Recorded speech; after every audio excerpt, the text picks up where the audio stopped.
भगवान श्री कृष्ण ने यहाँ पर मोतियों के पेड़ लगाए, मोतियों की खेती की। बाबा यही वो वृक्ष हैं? यही वृक्ष है। आज भी इन वृक्षों के दोस्तों दर्शन होते हैं, यानी कि ये वृक्ष 5,500 वर्ष प्राचीन भगवान श्री कृष्ण ने इन वृक्षों को मोती के रूप में बोया था। मोती के बीज बोए थे जो कि आज वृक्ष के रूप में हो गए हैं। बाबा इस पे आज भी मोतियों जैसा ही आता है, बनाव आता है मोती। राधे राधे दोस्तों, ब्रजमंडल के श्री नंदगांव धाम में हूँ और ब्रज 84 कोस की यात्रा कर रहा हूँ दोस्तों।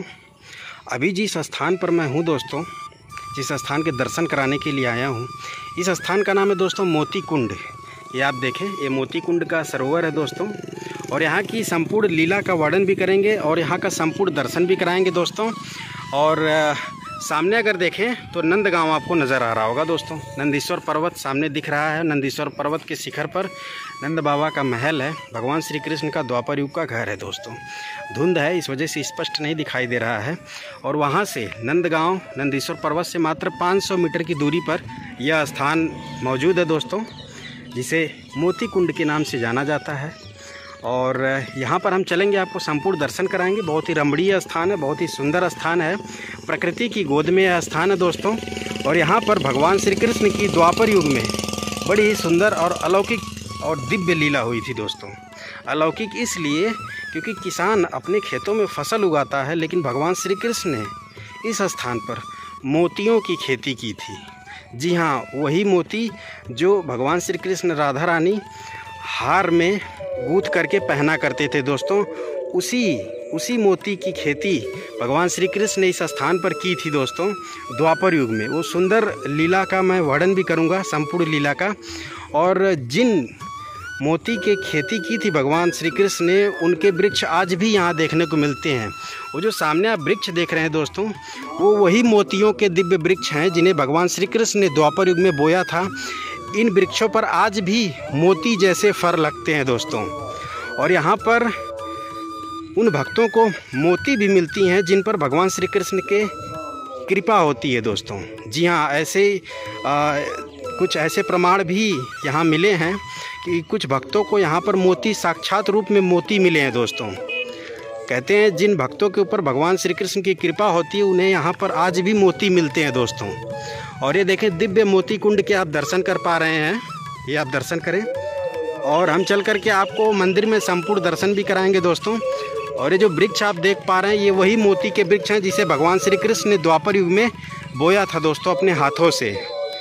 जिस प्रकार किसान अनाज की खेती करता है, उसी प्रकार भगवान श्री कृष्ण ने द्वापर युग में हल से जोत करके यहाँ पर मोती बोए थे। और ये वृक्ष मोतियों के ही वृक्ष हैं दोस्तों। इन पर आज भी मोती जैसे फर लगते हैं, जो आप वृक्ष देख पा रहे हैं दोस्तों। ये जो आप देख रहे हैं वृक्ष, ये मोती के वृक्ष हैं दोस्तों। भगवान श्री कृष्ण ने अपने हाथों से इन्हें बोया था। और ये आप देख पा रहे हैं, एक बड़े ही सुंदर वृक्ष आज बन चुके हैं। इन वृक्षों को भगवान श्री कृष्ण ने स्वयं अपने हाथों से लगाया था दोस्तों। एक मोती बोया हुआ था, ढेर सारे मोती बोए हुए थे। और ये जो दिव्य आप दर्शन कर रहे हैं, उन्हीं मोती के वृक्ष हैं दोस्तों। इन पे आज भी मोती जैसे फर लगते हैं दोस्तों, इन वृक्षों पर। और कोशिश करता हूँ एक आध कोई फर आपको दिखा पाऊँ। फिलहाल तो अभी कोई फर दिख नहीं रहा है, लेकिन ये वृक्ष दिव्य है दोस्तों, द्वापर युग के वृक्ष हैं दोस्तों। आज से ठीक 5,500 वर्ष प्राचीन भगवान श्री कृष्ण द्वारा लगाए गए मोती के वृक्ष हैं दोस्तों। ये जो आप दर्शन कर पा रहे हैं, 5,500 वर्ष प्राचीन वृक्षों के आपको दर्शन करा रहा हूँ। ये देखिए, ये सभी मोती के वृक्ष हैं दोस्तों, जिनके आपको मैं दर्शन करा पा रहा हूँ यहाँ पर।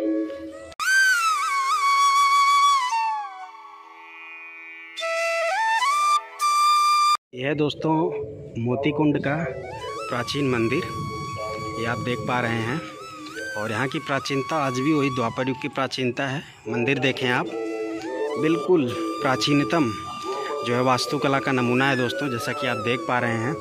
और यहाँ पर अगर आप देखें तो यहाँ पर दोस्तों कदम्ब के दिव्य वृक्ष के दर्शन हो रहे हैं। वही कदम्ब के वृक्ष जहाँ पर भगवान श्री कृष्ण जिसकी डार पर बैठ करके बंसी बजाते थे, अपनी गायों को पुकारते थे दोस्तों। और ये पूरा जो आप देख रहे हैं रमणीय वातावरण, सुंदर पर्यावरण माहौल जो है, ये प्राकृतिक सौंदर्य, ये दोस्तों मोती कुंड परिसर का है दोस्तों। चलिए दोस्तों, अब हम मंदिर के अंदर चलते हैं और आपको दर्शन कराते हैं, यहाँ का संपूर्ण दर्शन कराने का प्रयास करते हैं दोस्तों।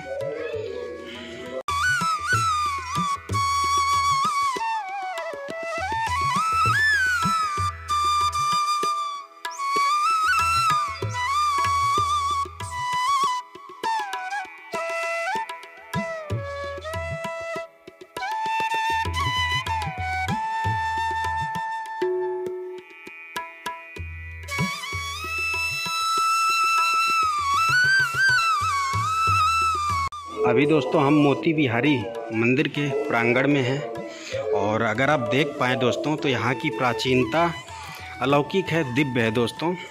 बिल्कुल यहाँ पे जो है भगवान श्री कृष्ण के समय काल की जो प्राचीनता वो देखने को मिलती है। यहाँ पे जो भगवान श्री कृष्ण के समय काल की खुशबू आज भी विद्यमान है दोस्तों इस मोती बिहारी मंदिर में, मोती कुंड मंदिर प्रांगण में।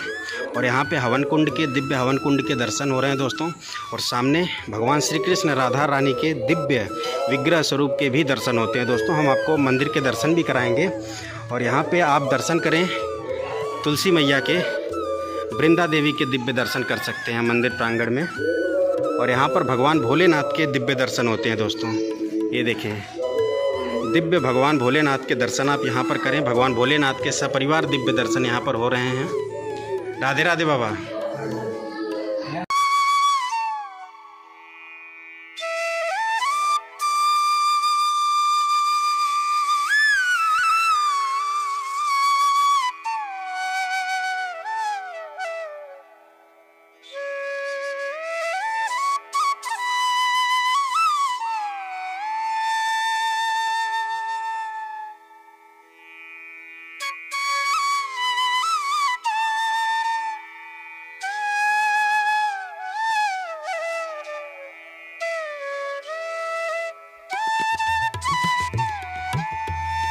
दोस्तों यहाँ की जो प्राचीनता है ना, उसका जितना भी वर्णन करें वो कम है दोस्तों। यहाँ की प्राचीनता में ही दिव्यता है, सुंदरता है दोस्तों। और हम जो है दोस्तों यहाँ की संपूर्ण लीला अब जो है बाबा जी के माध्यम से जानेंगे। और बाबा जी सामने हैं दोस्तों, तो इन्हीं से अब हम यहाँ की संपूर्ण लीला जानेंगे दोस्तों, इस मोती कुंड की, मोती बिहारी मंदिर की दोस्तों। बाहर चल के अच्छा, तो बाबा जी हमको बाहर जो है संपूर्ण लीला बताएंगे दोस्तों। तो वीडियो में आप अंत तक बने रहिएगा दोस्तों, क्योंकि ये भगवान श्री कृष्ण का दिव्य और अलौकिक स्थान है, जहाँ पर भगवान श्री कृष्ण ने द्वापर युग में बड़ी ही दिव्य और अलौकिक लीला की है दोस्तों। और यहाँ पे आप देख पाएँ तो मोती कुंड के बड़े ही सुंदर दर्शन होते हैं दोस्तों। और यहाँ पर कदम्ब के वृक्ष के बड़े सुंदर दर्शन होते हैं दोस्तों। भगवान ने मोती बहे थे यहाँ। अच्छा। 5 साल गोकुल में रहे। भगवान का जन्म जेल में हुआ और भागों में जमुना कितनी चलती है, जमुना ने गेल दे दी। तो वहाँ जब अत्याचार होने लगे तो 9 नंद, धरानंद, उपनंद, सतानंद, नंद, तो सब उनकी पंचायत भई। तो गर्गादास जी ने कहा कि यहाँ अत्याचार हो रहे हैं। बरसाने में वृषभ पर्वत है और नंदगांव में नंदी पर्वत है। तो वहाँ दोनों, वहाँ बस जाओ नंदी पर्वत पर। तो नंद बाबा नंदगांव में बस गए और वृषभान जी बरसाने में बस गए। तो जब वहाँ जब नंद बाबा यहाँ बस गए, नंद बाबा ने कृष्ण भगवान से कही कि तू हमने तीर्थ करा दे। तो कृष्ण भगवान ने कही, बहन कही, ये यहाँ तुम 90 वर्ष के काले भजे डोलेंगे, मैं सब तीर्थ यहाँ बुला दूंगा। तो आखा तीर आती है ना, जब यहाँ सब तीर्थ आते हैं पावन सरोवर पर। तो राधा कृष्ण यहाँ भेला बहे। राधा ने कही माँ की लीला मारे गई, अब क्या होगा, यहाँ क्या होगा। कहिए ब्रजवासी इंद्र की पूजा करते हैं, इंद्र की पूजा करते हैं, हम इंद्र की पूजा छुड़ा देंगे और भगवान गोवर्धन की पूजा कराएंगे। इंद्र रसाएगा, पानी बरसाएगा, हम पर्वत उठा देंगे, लीला प्रकट हो जाएगी। तो ऐसा ही हुआ। जब भगवान ने पर्वत उठा लिया, इंद्र 7 दिन 7 रात बरसा के हार के माफी मांग के घर चले गो। तो ब्रजवासी सब घर घर बस गए। तो जब ब्रजवासी घर घर बस गए तो राधा रानी ने कही, माँ मैं उस बच्चे को देखना चाहती हूँ कि 5 वर्ष के में कितना भारी पर्वत कैसे उठा दिया, और वो भी 7 दिन 7 रात। तो दोनों माँ बेटी नंदगांव में आई। कृष्ण की, राधा की, इनकी सबकी बातचीत भई। जब राधा चलन लगी बरसाने तो यशोदा मैया ने उसकी गोद भर दी। जब गोद भर गई तो माँ जाके बाप के आगे धरी। तो राजा की समाज बैठी, तो राजा ने समाज से कही कि तुम्हारी लड़की मांग रहे हैं, गोद भर गई। तो समाज वाले ने कहा, वान की तू राजा है और वो ग्वालिया है, एक ग्वालिया राजा की लड़की मांग रहे हो, बांध के ऐसा है, और फिर तेरी लड़की सुंदर है और वो काला कलूटा है, भगवान सामने थे ना, तो कोई मेल नहीं है, बांध के नहीं है, भगवान है, इनके लीला कर रहे हैं। उनकी जेल में जन्म हुआ, मथुरा गोकुल पहुंच गए, या मुझे भी ये जमुना में मिली थी, तो हाल का बच्चा जमुना में सारा खेलता है, तो ये तो दोनों एक ही लीला कर रहे हैं। समाजवादी ने कहा तेरा लीला है भगवान, राजा के यहाँ सगाई करेगा तो पैसा देना पड़ेगा, और ग्वालिया के यहाँ मन करे जो दे दे वही हो जाएगा। तो नहीं बांध के भाई 2-4 हार मेरे जोड़ी कीमती है, बहुत ज्यादा कीमती, तो मैं 2 हार भेज दूंगा, कृष्ण बलराम पहन के आ जाएंगे। तो 2 हार आए थे। आज भी ऐसा है, यहाँ लड़की की लगन लिखी जाती है, उसको भूत दक्षिणा कहते हैं, तो नाऊ ब्राह्मण को 100 देते हैं देहात में, और उसके यहाँ चलती है जब पिता, दूल्हे का पिता 2 से लेता 9 छावर, तो भगवान ने 2 हार, तो नंद बाबा ने कही यशोदा थे बांध के, यशोदा इन नहीं रख ले, अब हार तो है नहीं मिलाने को, जो हम यहाँ में हार मिलामे, और पैसा होते तो मिलामते, ब्याह करेगो तो कर देगो, ना है तो कोई बात ना है। तो वो भगवान ने सुनी, तो वो चुरा के यहाँ भेज दिए, और ये बंसी से कुंड खोद दिया।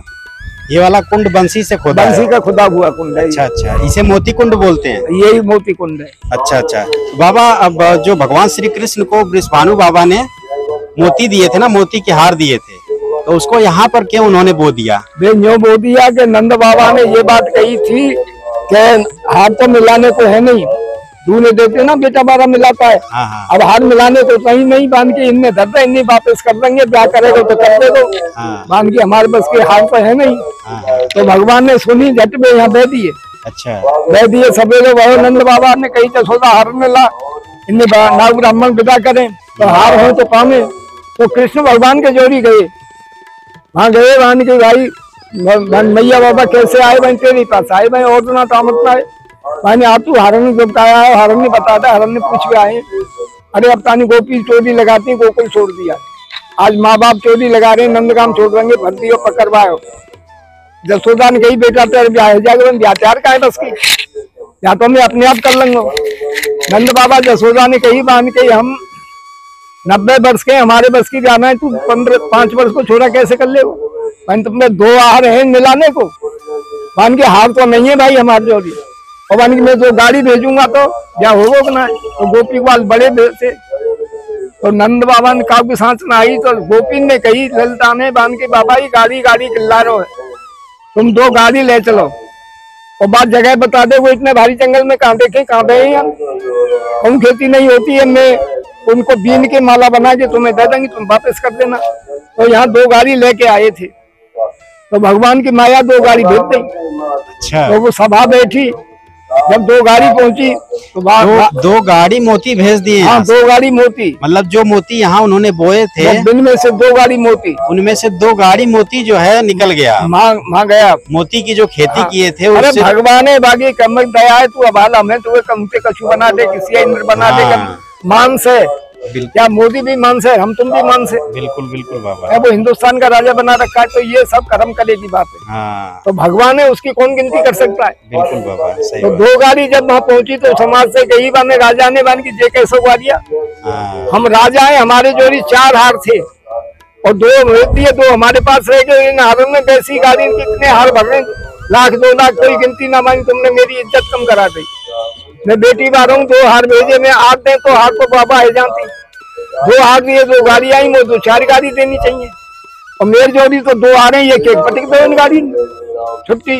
तो माँ राधा ललिता ठाली, तो राधा बड़ी रुष्ट भई, ललिता ने कही तू रुष्ट का वही बाप के जोड़ी तो इतनी माला ना है, जब एकली बैकली दे रहे, अरे तुम कहते माखन चोर है, चीड़ चोर है, तो बहुत बड़ा चोर है, किसी राजधानी में चोरी करी है इसने, मैं इसके संग शादी नहीं करूंगी, हम शादी करे चाहे मत करे, पर तू एक बात पता है, तू कहती कि मैं ही कृष्ण हूँ, मैं ही राधा हूँ, और वो पे तो मैं ही कृष्ण मैं ही राधा हूँ, हम तो दोनों एक हैं, 2 तन धर की लीला कर रहे हैं।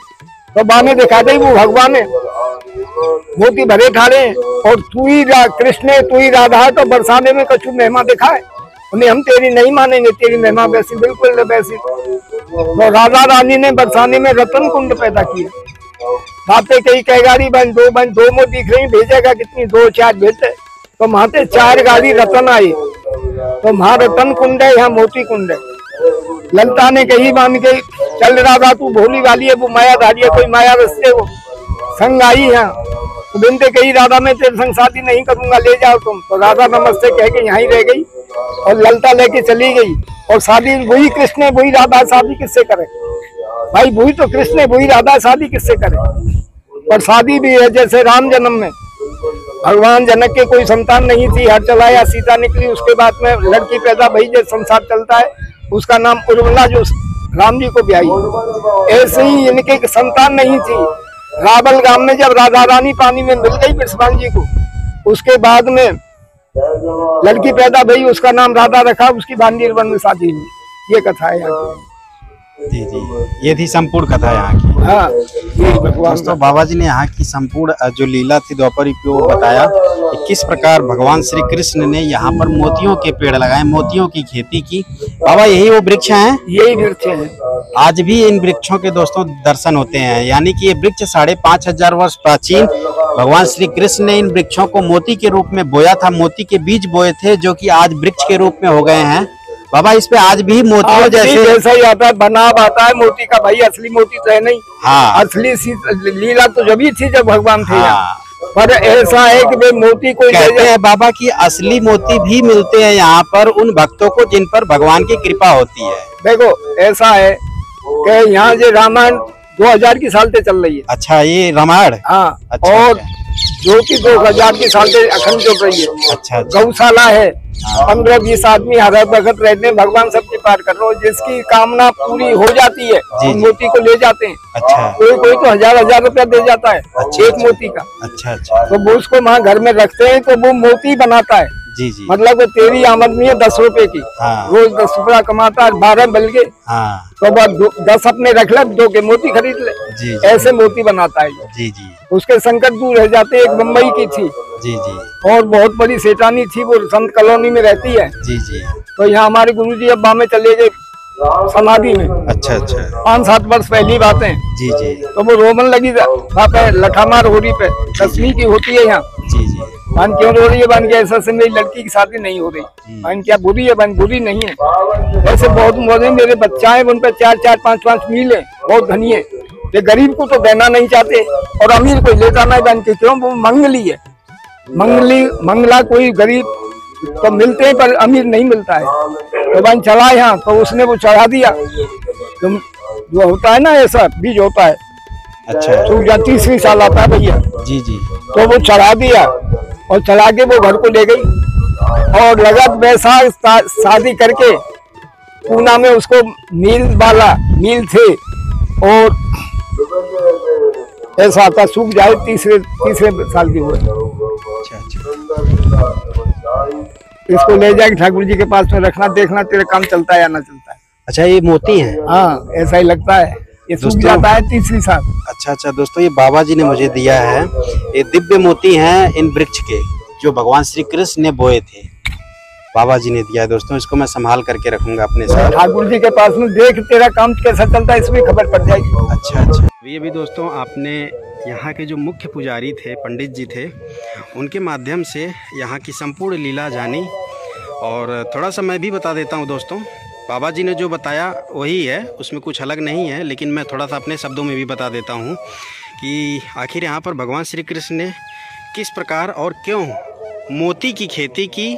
और आज भी वो दिव्य वृक्ष यहाँ मौजूद हैं, भगवान श्री कृष्ण के द्वारा लगाए गए हैं, जिन्हें कह सकते हैं मोती के वृक्ष हैं, जिन पर आज भी जो फल निकलते हैं ना, फल, वो बिल्कुल मोतियों के जैसे हैं दोस्तों। हुआ ये था कि भगवान श्री कृष्ण का विवाह राधा रानी के संग हुआ था।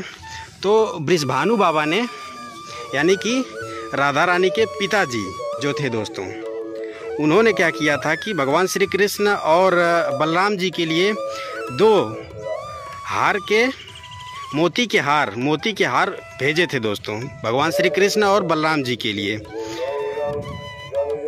तो जब 2 मोती के हार भेज दिए वृषभानु बाबा ने, यानी कि श्री राधा रानी के पिताजी ने, बलराम जी के लिए और श्री कृष्ण जी के लिए, तो जब वो मोती के हार लेकर के अपने ग्वाल बाल मित्रों के पास गए तो उनके ग्वाल बाल मित्र उनको चिढ़ाने लगे, कहें कि हमको क्यों दिखा रहे हो, हमको हमारे लिए थोड़ा तुम्हारे मतलब बृषभानु बाबा ने दिया है, ये तो तुम दोनों लोगों को दिया है। और दूसरी बात वो लगे भगवान श्री कृष्ण और बलराम जी का मजाक उड़ाने की, ये जो मोती के हार हैं वो तो गोपियाँ पहनती हैं, हम ग्वाल बाल कहाँ पहनते हैं, हम तो पुरुष हैं, ये तो स्त्रियों का श्रृंगार होता है।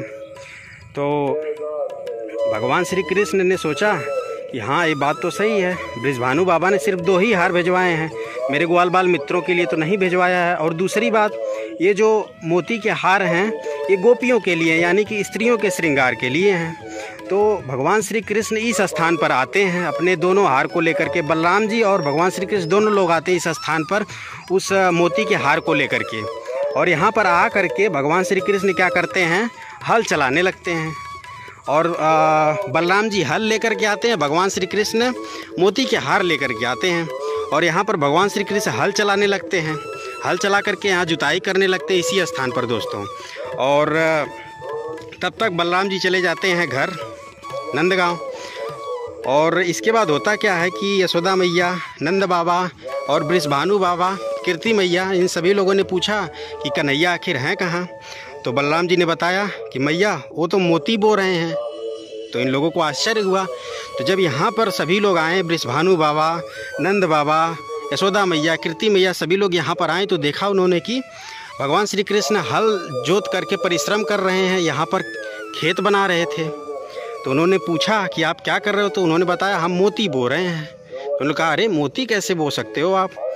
तो लेकिन भगवान श्री कृष्ण ने जुताई की, परिश्रम किया और यहाँ पर उन्होंने जो है कि मोती के फसल बोए दोस्तों। जिन मोतियों को बृषभानु बाबा ने गिफ्ट किया था भगवान श्री कृष्ण और बलराम जी को, उन्हीं मोतियों को भगवान श्री कृष्ण ने इस स्थान पर बो दिया दोस्तों।